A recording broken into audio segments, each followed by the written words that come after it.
ગરુડ પુરાણ અધ્યાય 11 નવવ્યુહનો પૂજન વિધિ। શ્રી હરિ બોલ્યા, હવે ભગવાન શ્રી હરિ વિષ્ણુએ નવવ્યુહન પૂજન વિધિ વિશે કહેવાનું શરૂ કર્યું। પૂર્વ કાળમાં મેં કશ્યપ મુનિને નવવ્યુહનનું જે પૂજન કહ્યું છે તે હવે કહું છું। નવવ્યુહ પૂજન એ માનસી પૂજન કહેવાય છે। તેમાં ચિંતવન દ્વારા સર્વ ક્રિયાઓ કરવાની છે।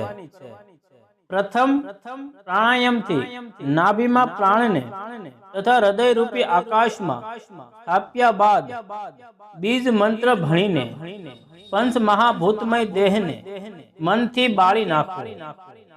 બીજ વડે સર્વનો ધ્વંસ કરવો।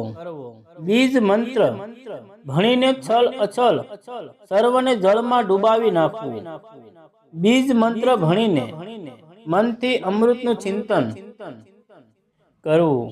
ત્યાર પછી મનમાં કલ્પના કરવી કે જળના પરપોટા વચ્ચે પીળા વસ્ત્રધારી તથા ચતુર્ભુજ હું રહ્યો છું।